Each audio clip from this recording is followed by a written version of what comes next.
Good afternoon, everybody. Hello, everybody. Thank you so much for being here. Welcome to the Thomas Starr King Room of the First Unitarian Universalist Society of San Francisco. We're really pleased to see all of you who are part of the congregation and also people who are from outside the congregation. It's a wonderful, beautiful mix of people here today. Our event is sponsored by our own Human Rights Working Group, as well as the Bay Area chapter of Unitarian Universalists for Justice in the Middle East. Everybody that came today to hear the speakers and see the movie that we're presenting, Where Olive Trees Weep, we're really pleased to help learn about what's happening. We may encounter some conversations that are difficult. This is a very tragic topic, but I appreciate everybody willing to confront the injustice that's going on. I do want to thank two members here that have done a terrific job. We do have Bruce Newberger, who's here. He's done a wonderful job with logistics. He's also selling a new book that he wrote called Postcards to Hitler. I think it's a terrific story about how his family confronted and overcame injustice. That's a topic that's very germane to what we're experiencing today. I also want to thank Dolores Perez Heilbrunn. Where is Dolores? Dolores is over here. In addition to being a tireless advocate for justice and organizer, she helped provide the meal that we're enjoying today. She didn't home cook it, even though I wouldn't put it past her, but she was instrumental for this wonderful lunch we're having. I, of course, also want to thank the staff member, Jonathan Silk, of our congregation, who has done a terrific job, as always, with the logistics and the technology we need. So, we're really pleased that you're here, and even though this is a difficult topic, we do have to make progress on this topic. I'm glad that there can be people with different viewpoints that are here today. We do have some guidelines that we feel is very effective when addressing challenging topics. We ask you to please do not use language which may be interpreted as demeaning to the speaker, the audience, or any specific social group. We are going to enjoy hearing what the speakers have to say. We're going to enjoy viewing the movie. We do invite you to write down questions. There should be note cards and pens. If you would please write down questions that we can direct to the speakers or about the movie. If you also want to direct the question to a specific person, please write down who the question is directed to. They'll be taking questions afterward. Listen to and respect other points of view. Also, once you have spoken, or please do not interrupt the speakers. Please allow them to continue. We will be very glad to have questions at the end. If any problems occur during this event, we will pause all discussions and determine the next steps. So we hope all of you agree to these expectations to align with our society's covenants. So I think many of you seen that there have been protests and encampments on college and university campuses. It's not a surprise that universities are a seat for forward thinking and a demand for progress. This happened when this country was confronting its support for the apartheid government in South Africa. Many universities were seats of protest and a demand to boycott the apartheid government of South Africa. Universities have been seats where the United States got a firm confronting of the civil rights problems that were occurring in the country and still occur today. Many universities were seats of protest and opposition to the Vietnam War. I'll speak for myself and say I'm extremely glad that the United States is no longer engaging in military imperialism in Vietnam. Vietnam should be a place where Vietnamese get to choose the type of government and the society that they want. In 1968, Janice Merzen was involved at the University of Chicago takeover of the administration building to protest the Vietnam War. Janice Merzen is my mom. Yeah. So Both my mom and my father, happy Father's Day to my father, Charles Maliska, they invited me to attend college and to attend graduate school, and they are inspirations for my outlook on making a better world based on justice. So today, I think many of you have seen college and university students demanding justice for Palestinian people. We would like that university administrations are coordinated with demanding justice for the Palestinian people. Many university administrations are not.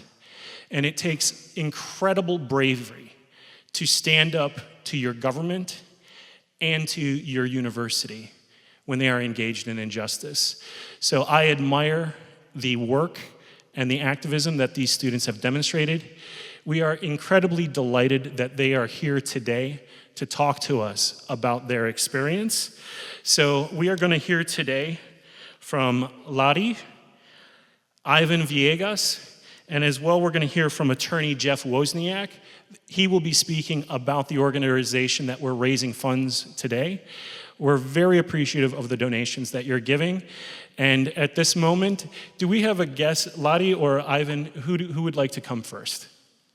Ladies and gentlemen, Lari.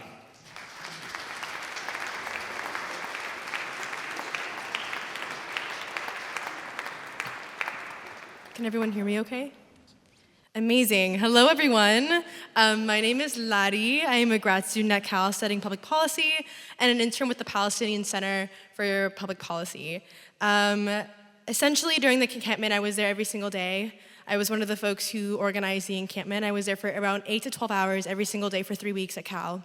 Our encampment lasted around 22 days, so it lasted over 3 weeks. And at the time, it was the longest standing encampment at that time.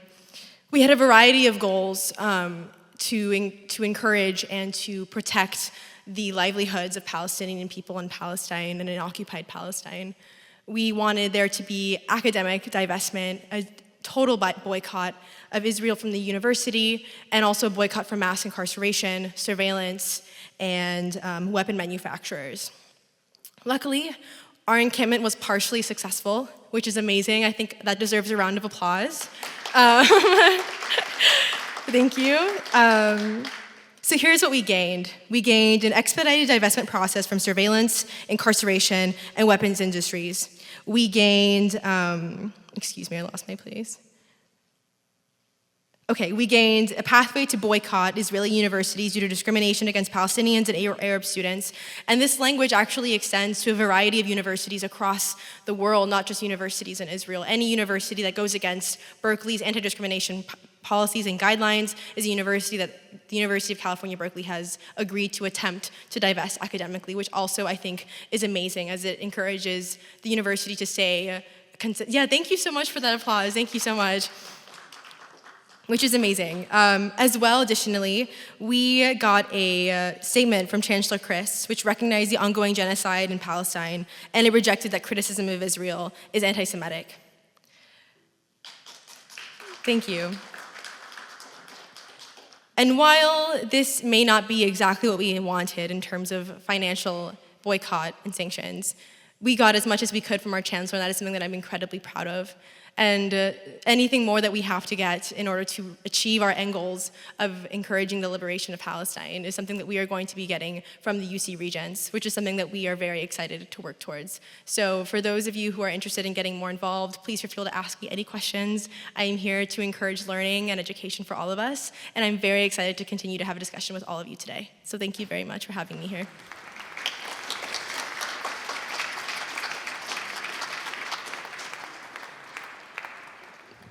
Lari, thank you so much for being here today. We really appreciate you speaking about your activism and leadership and the victories that you've gotten from the University of California system.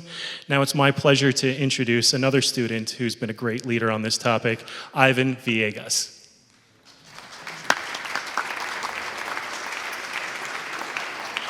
Hi, good afternoon. I do want to start with land recognition, that we are on unceded Ohlone land. And I wanted to start with that because I feel like a lot of the current conflict that is happening in Palestine surrounds land. surrounds the occupation of land, the forced displacement of people that are native to the land. So it's important to start with that land acknowledgement. So my name is Ivan Villegas. I am a rising 2L at the University of San Francisco School of Law. Yes, thank you. I wanted to go to law school to be an immigration attorney because this affects me and my family directly. Me and my family are immigrants from Mexico. And going into law school with this goal, it was easy for me to quickly pick up on the issues that are happening surrounding Palestine.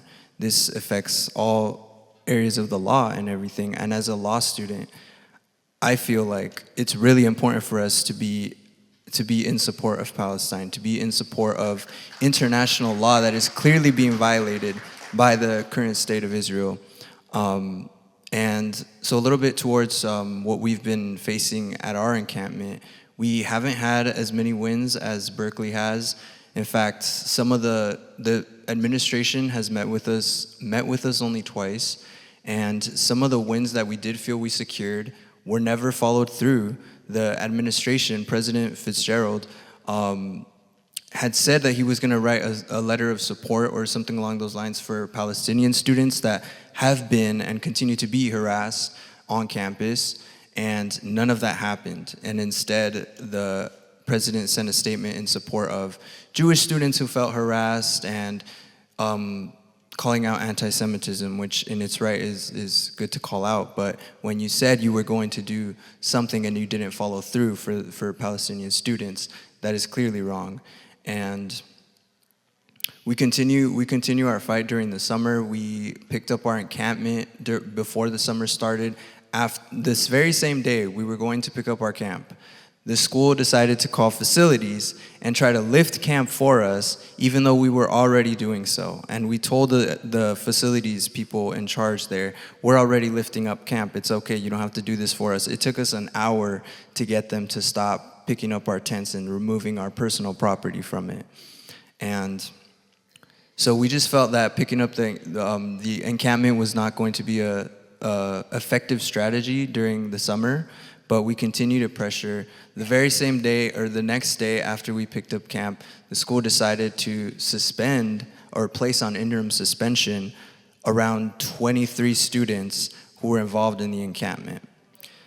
And we have been fighting it ever since. We are still in that process, and we continue to pressure the administration, and we feel like as a school that University of San Francisco calls itself an incubator for activism and things like that, social justice, and change the world from here. When we actually do that, the school treats us this way. So what is it really standing for? It's a private institution. It's here to make profit off of us students, and the win that we can say we did secure is getting a lot of attention, a lot of pressure to the administration. We got the administration's attention. They are talking with us. They are negotiating with us. We got a lot of support from faculty, a lot of support from community members as you all, and that definitely is a win for us. That is definitely a win for us, and it means a lot to us. And moving forward, like I said, we are still in this process of fighting the suspensions, and even though it can seem a little disheartening that the school is really pushing back this hard on us, we do get a lot of inspiration, and we do see a lot of strength in the actual Palestinian people. Like, what are we fighting for? We're actually fighting for the Palestinians people's right to autonomy on their land, and we see a lot of inspiration from their continued resistance of this genocide that continues. So the success we've had from the community and the support that we feel not only in the community but abroad and nationally means a lot to us, and we're just happy to be here, happy to answer any questions that y'all have for afterwards. Thank you.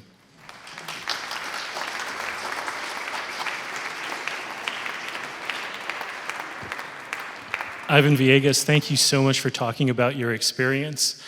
I'll just say again, when I was in college, I felt like my school encouraged me to learn about the injustice that's happening in the world and be engaged. I don't think I would have had the courage to stand up to my school and to stand up against my government at the same time. I don't think I would have had the courage to stand up and engage in civil disobedience, which a lot of students have been doing. I don't think I would have had the courage during the civil rights movement to stand up against racists and potentially getting arrested. So I think it's just a testament how, even though this country is engaging in terrible brutality, there are leaders that will stand up and build a better future. So I want to appreciate both of you, Lottie and Ivan, for what you've done. And I'm just, again, trying to imagine if I were 18 years old, 21 years old, being confronted by courts and court costs, what it would be like. I would need an advocate by my side. I would need organizations to help me through this difficulty. So give me just 1 second here.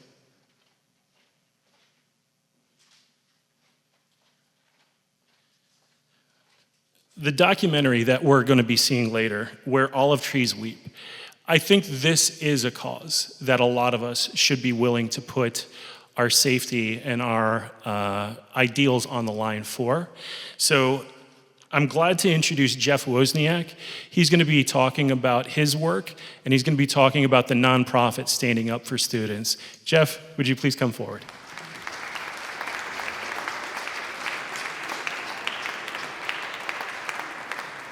Good afternoon, everybody. My name is Jeff Wozniak. I am a criminal defense attorney most of the time. But just a little background on me. I went to St. Ignatius here in San Francisco, and then Seattle University in Seattle, which is like the USF of Seattle. But the Jesuits and my Jesuit education had a big impact on me to get to where I am today and to fight for the causes I want to fight for today.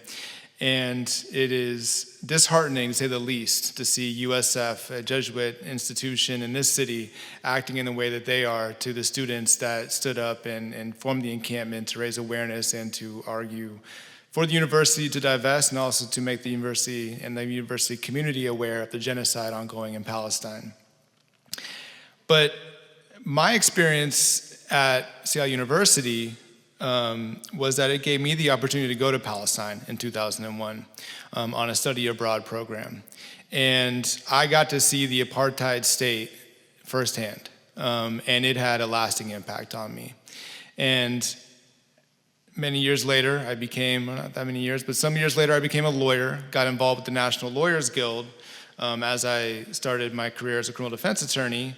And through that work, was introduced to Palestine Legal. And Palestine Legal is who we are here fundraising for today. And clap for Palestine Legal. Palestine Legal is amazing. There's no other way to describe that organization. They are the org that people know that they can go to if they are being attacked, if they are being repressed, if they are having any issues, while they speak out for Palestinian liberation and now against the genocide that is going on. Pal Legal deals with not only the most visible and accessible groups that are suffering repression, such as the student groups right now, but also the much less visible and the folks that don't get articles written about them, that there aren't, exposés and magazines about them, but just people who are, well, even like professors at the universities that are suffering repression for their actions. Pal Legal helps support them. Pal Legal obviously helps support the students. They are engaged in organizing support for the USF students, and they're also engaged in organizing support for the Cal Berkeley students. And this work is just one arm of the vast machine of repression that these Zionist entities are trying to use to quiet people down, to silence people speaking out for Palestinian liberation.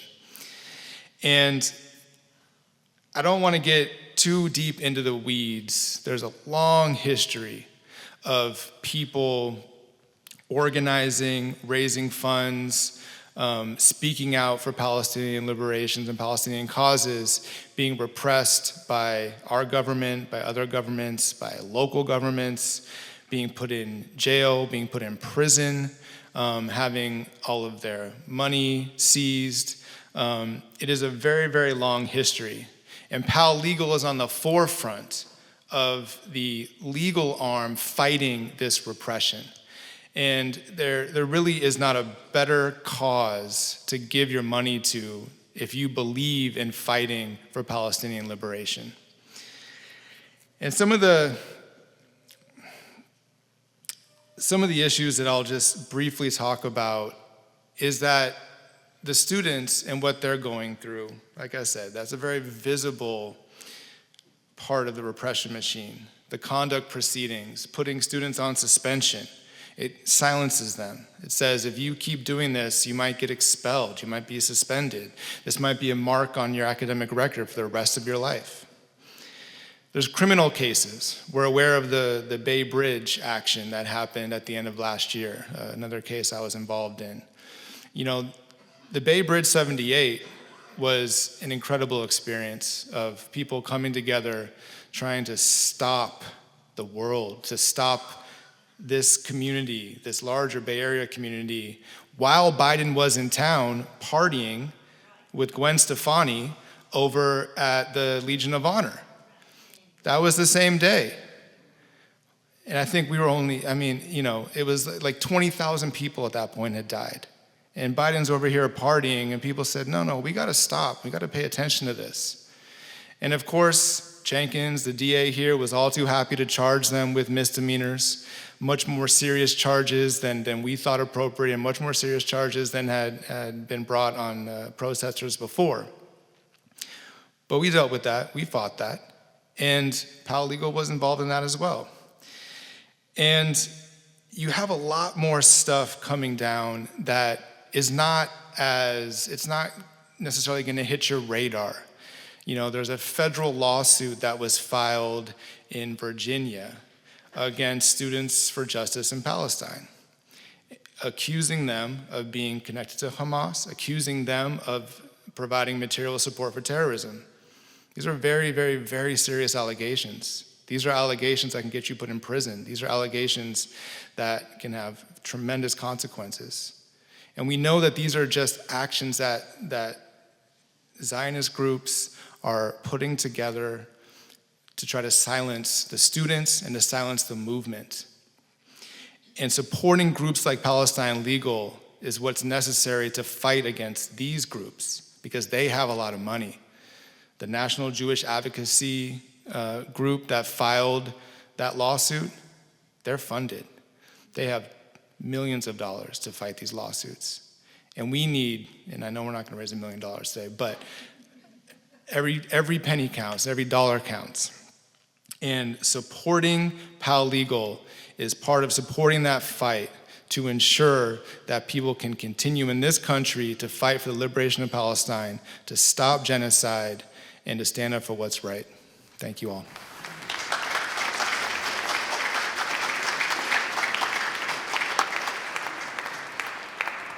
I want to thank Jeff Wozniak for the work that he does and for telling us about this nonprofit. I feel very fortunate that right now I have the economic capacity to hire Jeff or any other attorney to represent me if I ever get arrested for doing what I know is right. There are students, there are activists that will stand up to injustice regardless of their ability to have representation and defense, even if we do nothing. But I think today, if we donate so that there is legal representation and protection, they will know that there are people that are on the side of justice and on the side of progress. So I definitely want to thank everybody that is here today and donating to this cause. And I'm really excited for the movie that we're going to watch that's going to further demonstrate why we need to do better in this country to stop the injustice that's happening to Palestinians. And it's my pleasure also to introduce a co-chair of our Human Rights Working Group. Please welcome Bruce Newberger.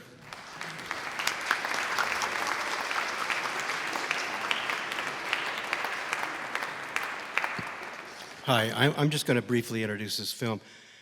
In this film, we're about to see Where Olive Trees Weep. Israeli activist Neda Golon says it's so important for people to understand colonization in order to understand the world. And further, here in Palestine, it's happening now. It would be impossible for me to overstate the importance of that statement. Without understanding colonialism, colonization, imperialism, and its long, terrifying history, it is literally impossible to understand what humankind has gone through these past several centuries, to grasp what is happening in the world today, or to realize the task ahead to liberate ourselves from the oppressive shackles of our social order, the social order imposed on us. Yes, I said us.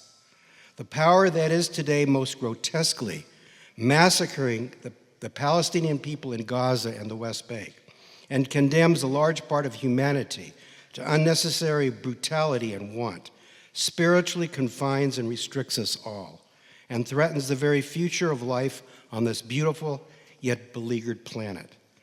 The UUSF Human Rights Working Group is grateful to be able to show Where Olive Trees Weep. Here we will see, amid the oppression and torture, financed and directed primarily by the United States for its own imperialist interests, the courage and resilience of the Palestinian people, which continues to be so inspiring. May it empower our resolve to oppose oppression and work for the liberation of the Palestinians, Jews, and humanity broadly from this terrible calamity of moribund capitalism and its offspring, colonialism. Thank you.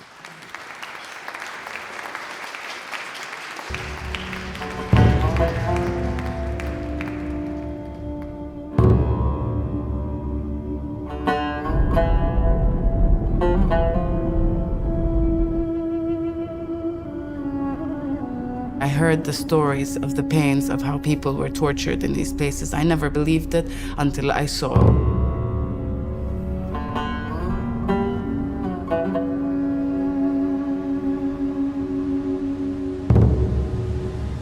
And when I saw, I couldn't unsee it.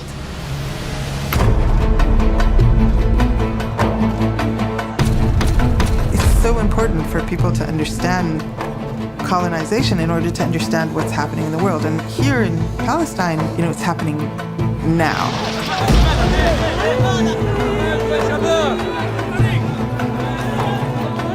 So how does the world completely turns a blind eye to the Israeli continuous violence and sees Israel as the victim? This is the big question.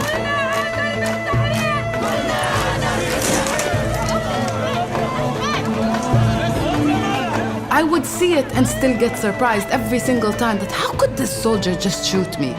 We're so dehumanized to the point where they can come and they can exterminate you because to them, you're nothing but a rat. I'm not pro-Palestinian, but I'm pro-truth. And the truth is, the Palestinians have been oppressed and suppressed and murdered and controlled and dispossessed for decades. That's just the truth. There's no post-traumatic stress disorder here because the trauma is never post. فلتتجلى فيك روحي فلتتجلى فيك سمائي فلتتجلى يا إلهي فلتتجلى فلتتجلى فلتتجلى. Your brother and your sister being in chains will not make this experience on earth acceptable. Your chains will be still held by my chains. And unless I am free, you won't be free. We are really interested in your experience, what has worked, ways that we can help. And so, again, Lottie, Ivan Villegas, and Jeff Wozniak. And I do have some questions here.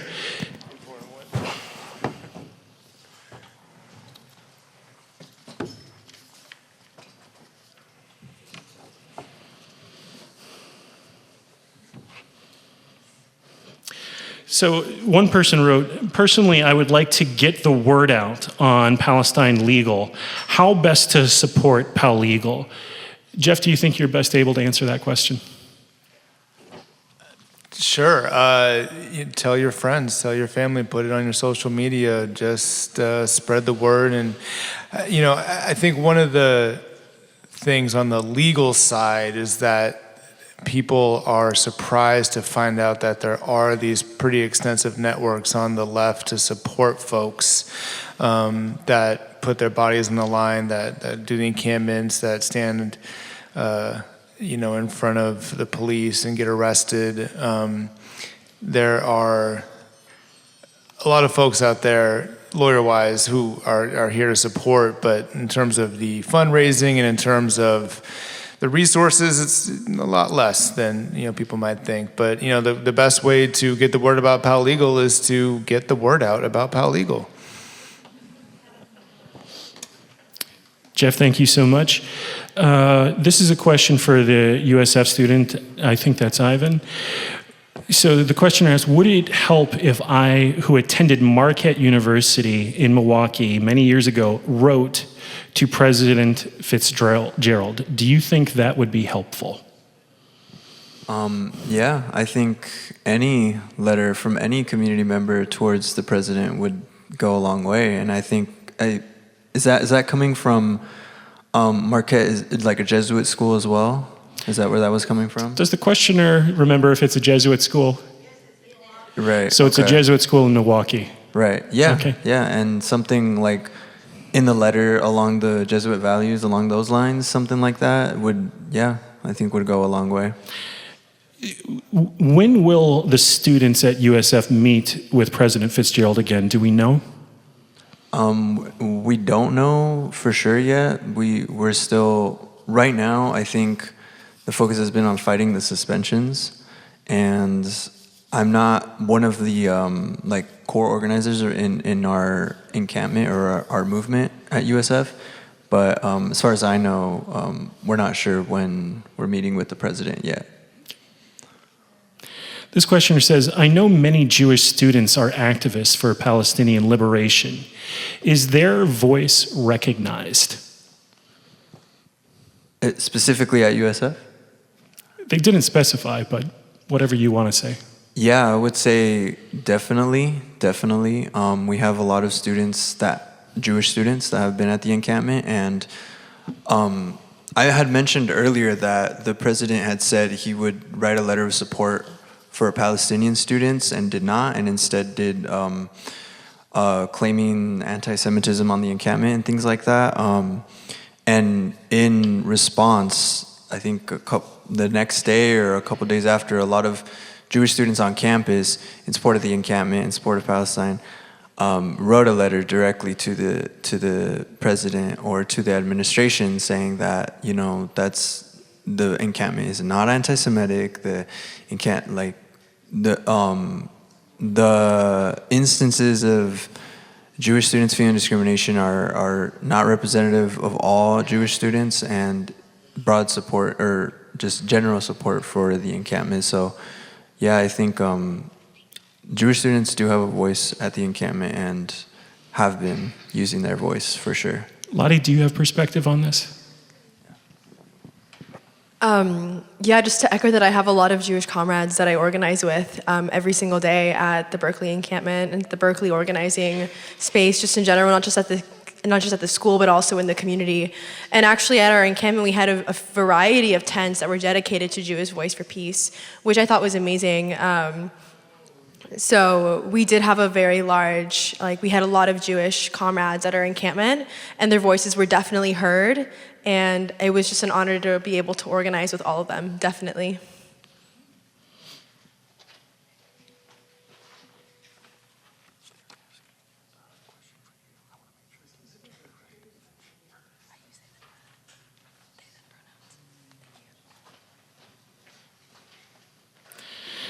So the next question is for the Berkeley student. What legal issues, costs, consequences have they or members of their group had?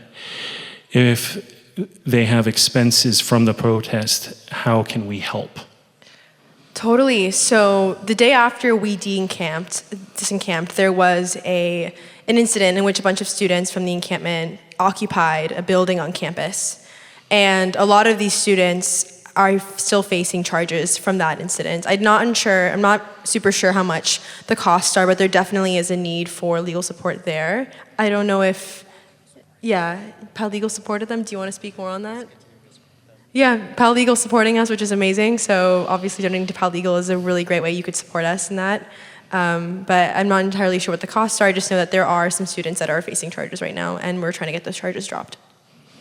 Ivan, the questioner also wants you to talk about what legal issues, cost, consequences have you or members of your group had? And if you have expenses from protest, how can we help? Yeah, I think as far as I know, the only legal, I guess, repercussion that we've been facing is these suspensions. I don't think any students are facing any like arrests or anything like that yet.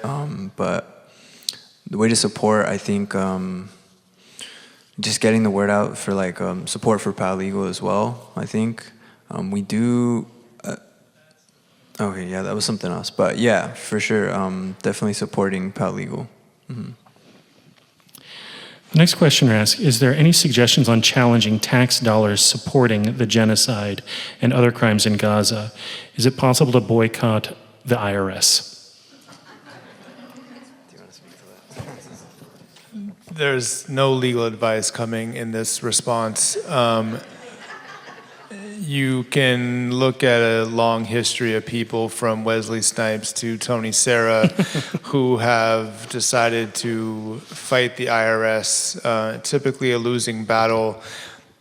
The fight is with people like Representative Pelosi and our other local representatives, starting with our mayor and our board of supervisors and going up from there, which we don't, the city passed a resolution against genocide. I do not believe the mayor supported that. The mayor has not come out, as far as I know, in any way against the ongoing genocide or demanding a ceasefire.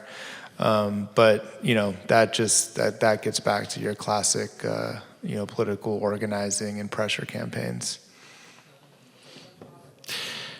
There's another question. Are there any foreign governments providing aid to Palestinians?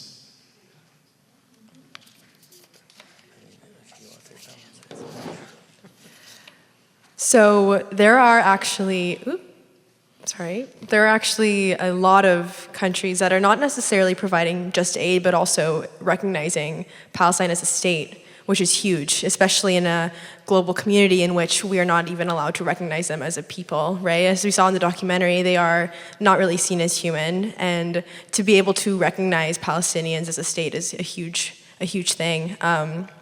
So some countries that are coming to mind, one country specifically that has always shown support to Palestine is Ireland, a country that, a country that kind of shares a history of British colonial rule, right? I'm also thinking about Colombia, which has, also thinking about Colombia. Yes, of course, Brazil. I also think Bolivia, Norway as well. There are a lot of countries that are illustrating support for Palestine right now, and I think Yemen. There are so many that it's hard to think of all of them right now.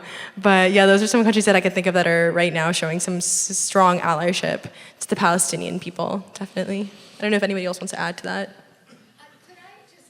We're not going to do that yet. I'm so sorry about that. I'm really sorry about that. I really appreciate we following the procedure. So what are the major steps the legal team is doing to drop the suspensions of USF students? What laws are in play? Jeff, do you think that might be a good question for you?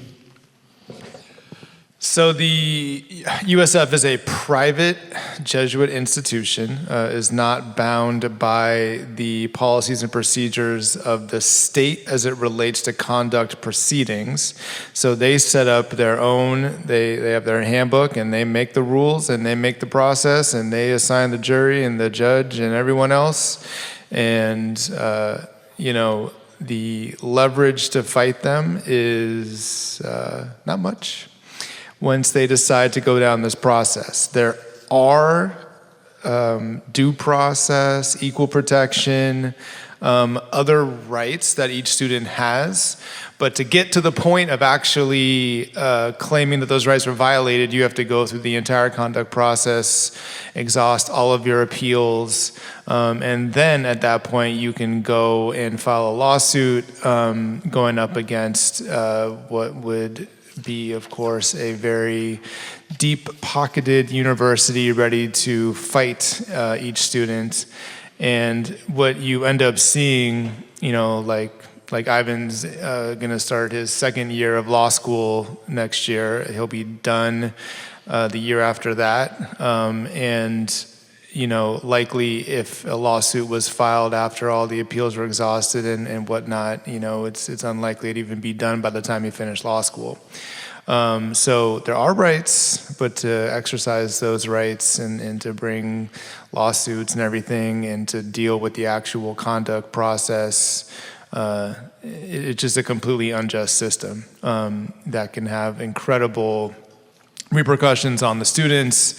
As a lawyer, I know about going through the character and fitness aspect of becoming barred. When, passing the bar is just one aspect of becoming a lawyer that puts you through a very extensive background check. Suspensions and stuff like that can it's not like guaranteed that they would prevent you from becoming a lawyer, but it could. And can be very expensive to fight the bar if they don't want to give you a bar card. So basically, it's just a whole bunch of unjust procedures that they're dealing with. And the next question is, what is your understanding of why the U.S. is so determined to support every assault against the Palestinian people?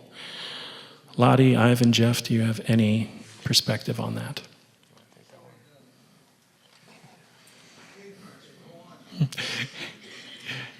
I think it all really comes down to geopolitics. I mean, we're thinking in terms of from what my understanding, which is still limited, we're all learning, right, in this process, is that Israel is a settler colonial project that was put in place in 1948, and it is seen as an ally in the Middle East to the US, and it is seen as one of our few allies to the US government. So because of that, the US feels a need to back every single assault on the Palestinians that is being taken place, which I think is wrong, obviously, as many of us in this room do. And I think that's one of the main reasons, is just this convoluted idea and this broken idea of allyship in the Middle East, which I think many of us can agree is wrong. But that's most of my understanding of it. I don't know if anybody wants to add to that.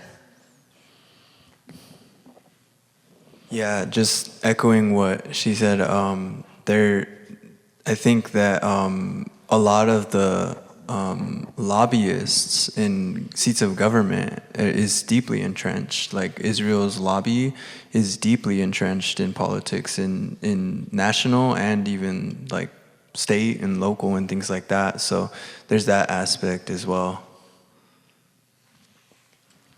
One of the I heard a viewpoint of viewing Israel as basically a military base for the U.S. and to maintain power in that region.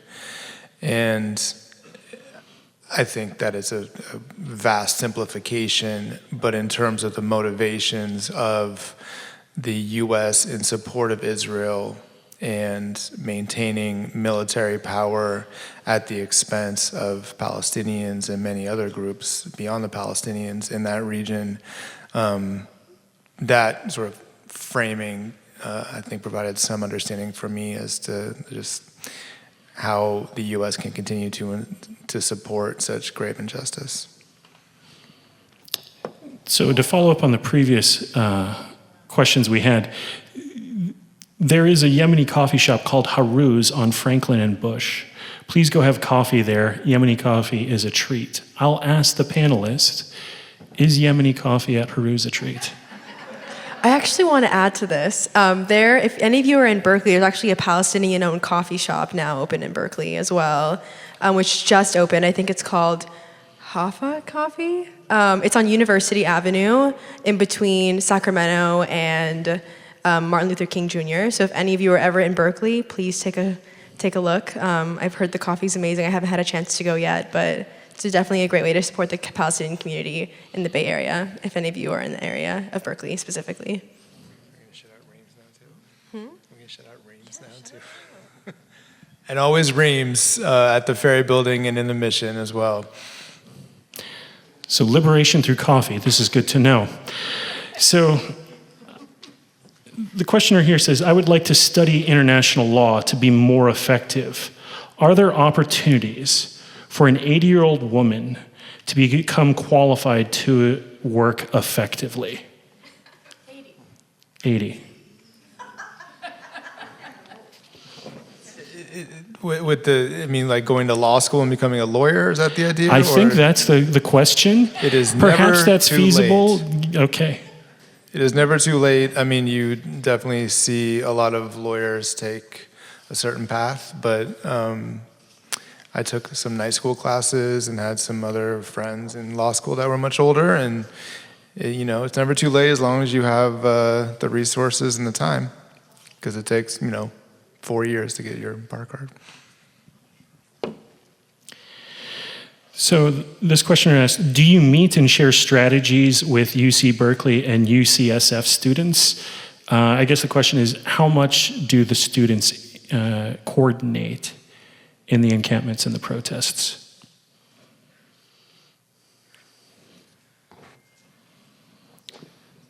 I think that there is at least some, but I think there is definitely coordination between campuses. Like I don't know if we have a designated person to do that, because like I said, I'm not like one of the core organizers in our group, but from what I know, some students from our encampment that have been co-organizers have gone to other campuses and like coordinated strategy with them, what works, what doesn't work, and things like that. So there has been some coordination for sure. So at the UC Berkeley encampment, we have a couple of organizers that are from the Palestinian Youth Movement and the Party for Socialism and Liberation, the PSL, and the PYM. And I think these two organizations are kind of a place where we can have our own political home in the Bay Area. And these groups specifically actually have a lot of organizers from a lot of different encampments. And those groups kind of create a space where we can sort of coordinate with other encampments like UC Merced, for example, UC Davis, all of the encampments in San Francisco, where we're able to kind of coordinate with each other, go to other encampments, support in certain ways. For example, I do de-escalation work, and I do it very often in the Bay Area, at the marches and at the encampments. And through this political home, I was able to find ways in which I can get involved, in which I can get other people involved in the UC Davis encampment, at the UC Merced encampment, at other encampments across the Bay, Stanford, all of the ones in San Francisco. So we do have a lot of organizations that kind of serve as a political home, where we're able to effectively coordinate with other encampments and other campuses to ensure that our organizations are all aligned ideologically, but also have similar strategies that we see that do work in a variety of ways, I'd say.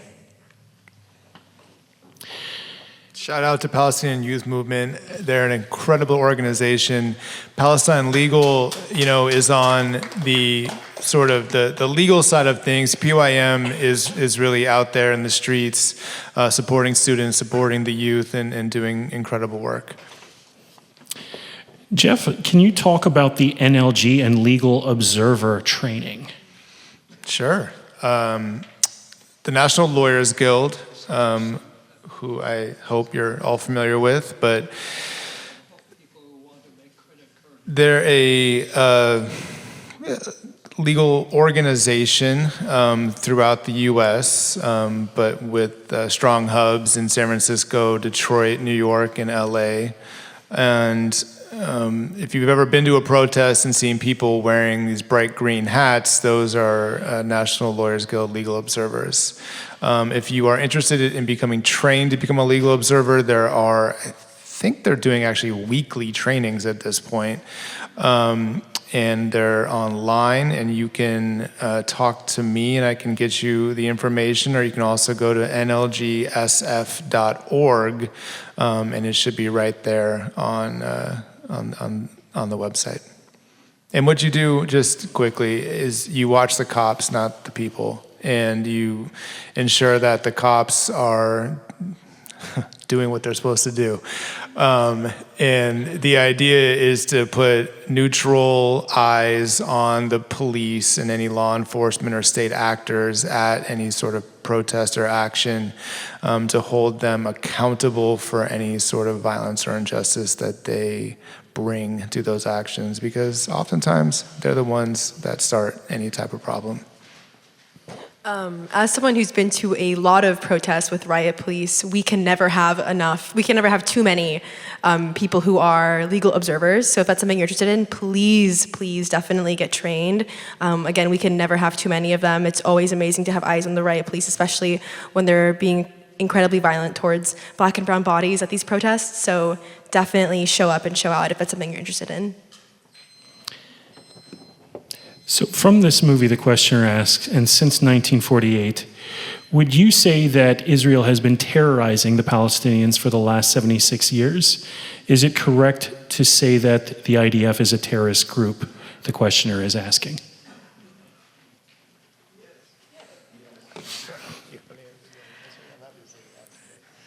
Yeah, I would say that. I mean, I think when we look at the genocide of a people, it is terror, right? Like, we're looking at bombs being dropped in refugee camps, bombs being dropped in hospitals. There are no more functioning universities in Gaza.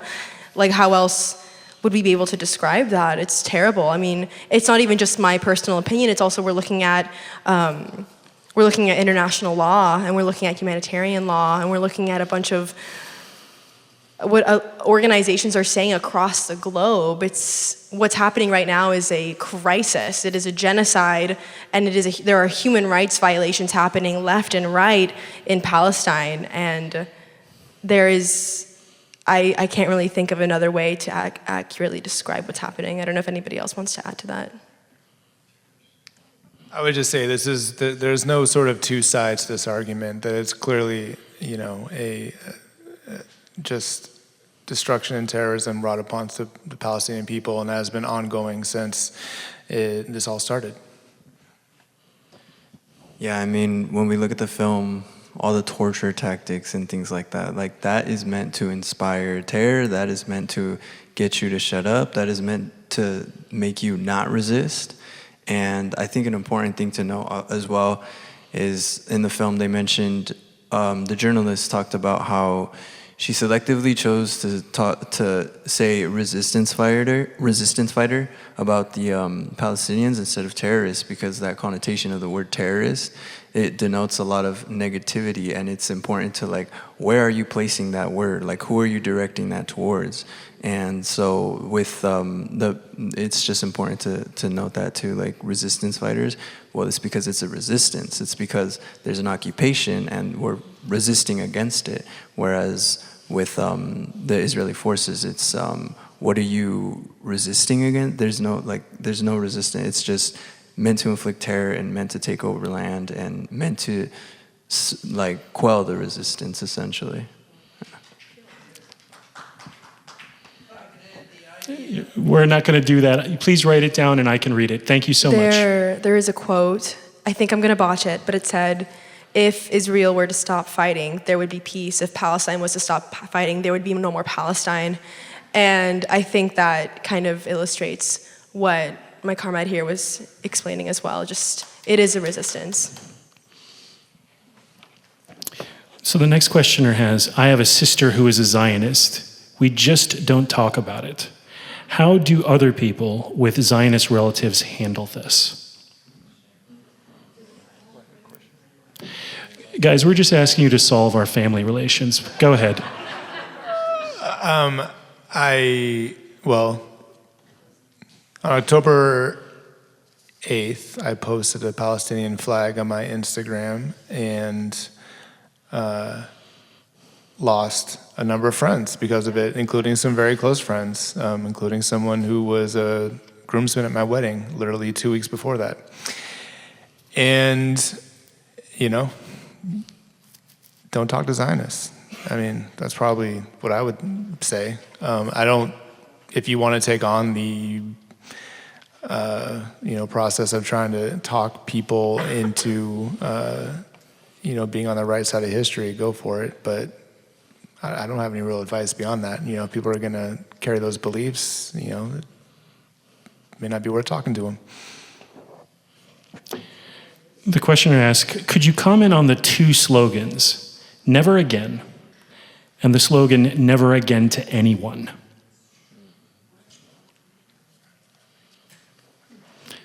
Any thoughts?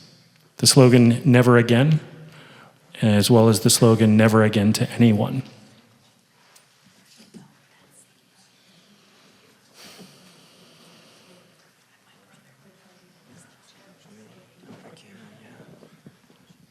I just think that when we say never again and then we differentiate that with never again to anyone, so never again without the to anyone, is that, so it could happen to someone else, just not us?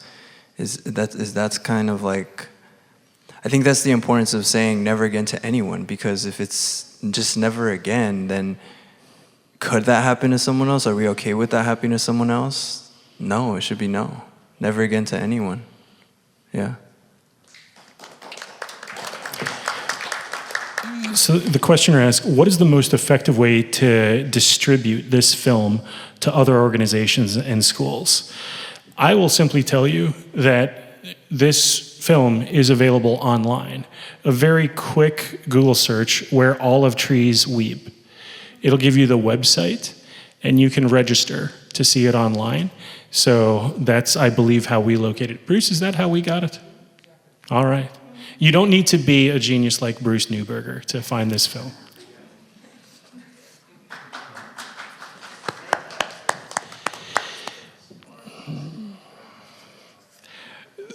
A questioner put here, the IDF are terrorists in uniform. Is there any comment on your activism or any legal perspective on that? Do your own research, perhaps. Yeah. Okay. The film speaks for itself too. I mean, you watch the film again and think about it. You know, it's all there. So we were a little late, so I think we're going to ask maybe one more question. Our panel has been incredibly generous with their time.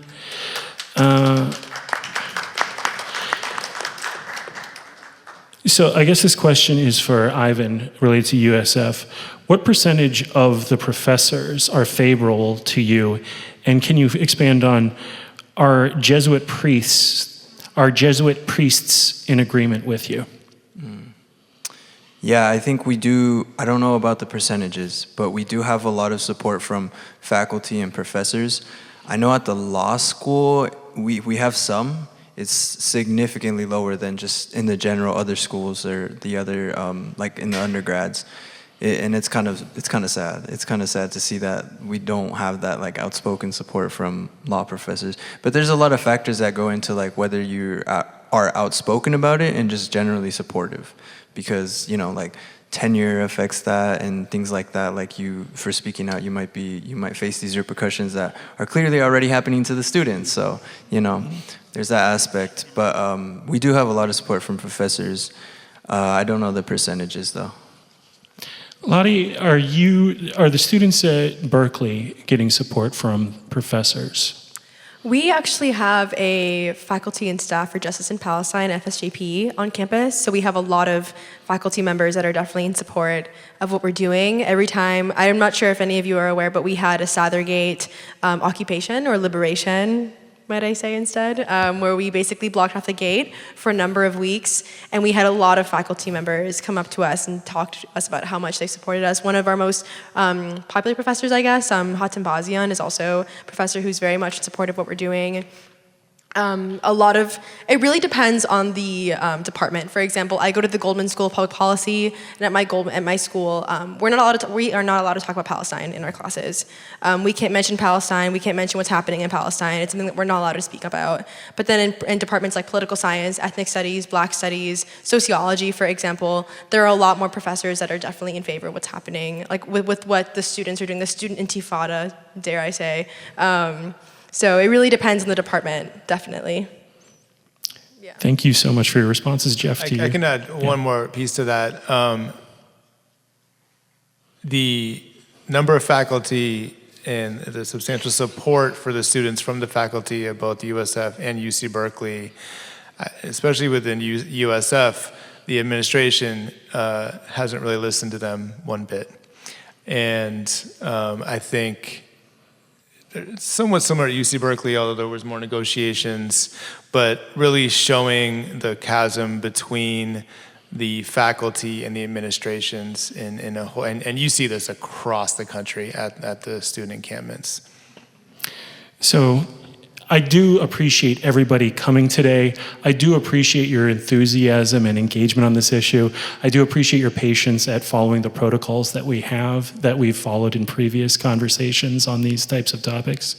At this stage, I think this is a wonderful point to connect with people individually. So I want to thank Ivan Villegas, Jeff Wozniak, and Lottie for being here today to present their perspective.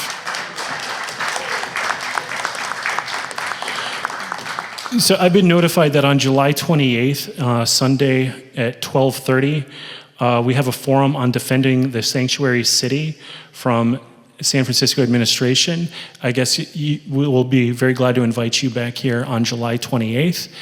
I'm delighted that everybody was so willing to engage in such a difficult topic.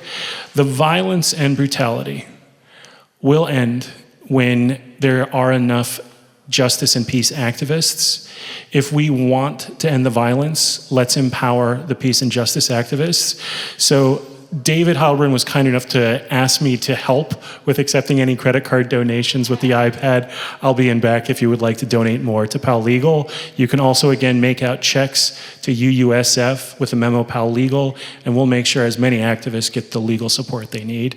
Again, thank you very much for being here today.